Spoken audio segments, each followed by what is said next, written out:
Okay folks, today what we're going to do is a relatively simple operation. This video is going to be pretty brief. One of the main reasons I want to do this video is I saw some other YouTube videos out there that, well, to put it bluntly, if you follow them, you run a very real risk of damaging your key fob. So without further ado, what we're going to do here is this key fob right here, which goes to for sure a Hyundai 2011 to 2014 Sonata. It probably also works other models. Basically it's got your lock unlock, trunk release, and horn button, and the backside just has the logo. You may even find that the Kia models are very similar, and of course this particular model, if you push this little button here and pull out, you'll get the hard key here that goes with the fob. Alright, so you go along one day and you realize that either your car didn't start or there was trouble starting, and then you remembered, hey, got to have this key fob operational, which means the battery has to be fully charged.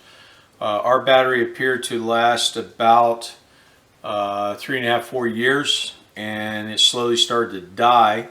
So what we want to do is go ahead and replace it. So the first thing you're going to need, of course, is a replacement battery. The replacement in this particular case is an Energizer model CR2032. Maxell has a 2032, not CR. But basically what we're talking about is these big, wide, fat batteries, 2032 or equivalent, and we want to use that. What we're also going to need is a small #1 flat tip screwdriver, and yes, we are going to need a US nickel. There's a very real reason why we're going to need this nickel. So let's go ahead and begin. We know we want to replace the battery. First thing we're going to do is take out the courtesy key, alright, and set that aside.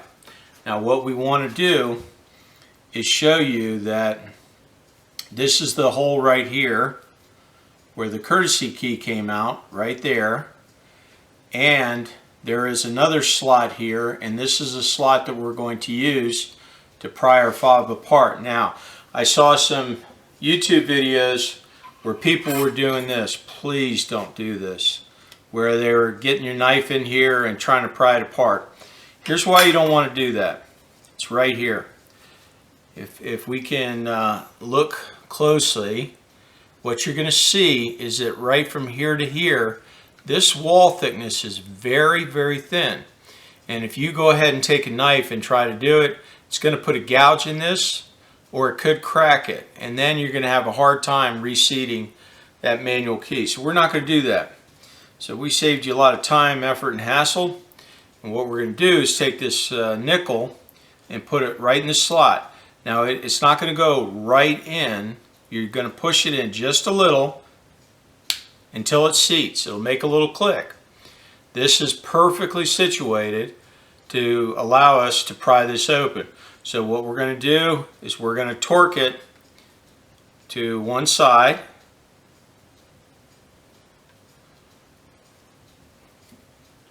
Okay. There we go. And we pop it apart. It's just that simple.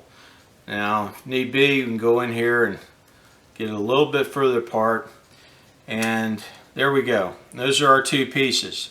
Obviously, we're going to focus our attention on this piece right here. Now, here is the smartest way to go ahead and get this battery out. You can try it to pry it from all the sides. Here's what I recommend. Look for the side where this little hook is right here, and there's a small area recess.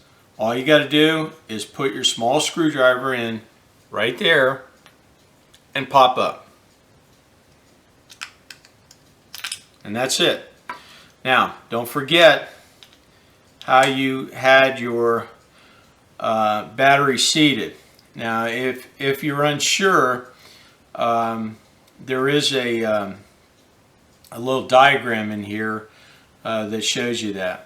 All right, And then the only other caution I would give you is, and this is specifically for an Energizer, the battery you buy may be different, but if you open it up, and we'll go ahead and pry this off real quick just to show you on the back side,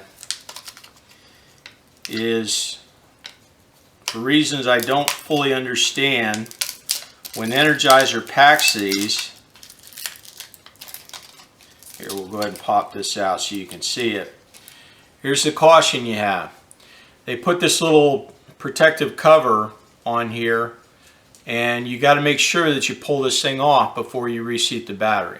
That's the only other caution. So at this time, we will go ahead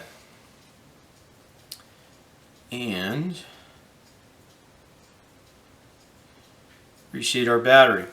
So putting it back in is the exact opposite of how we took it out. We're going to come in from the side that we took it out and seat it just like that, and then we'll use our finger to push it in and seat it all the way. That's it. Alright, now of course you're going to want to put a brand new battery in. I've already changed this battery out, but I just want to show you a few little tips and techniques to do this smartly without any trouble. Alright, we'll go ahead and make sure when it's sitting at this angle that we completely put the top and bottom pieces together and there's no overlap. And then what we're going to want to do is come in and put it like this direction and pop it back into place.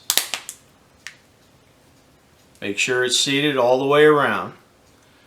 And of course, last step, we put our key back in, and that's all there is to it. Pretty simple operation. It'll take you a max of 2 minutes and you'll be done. Hope this video will help you out and won't cause you to damage your fob. Take it easy.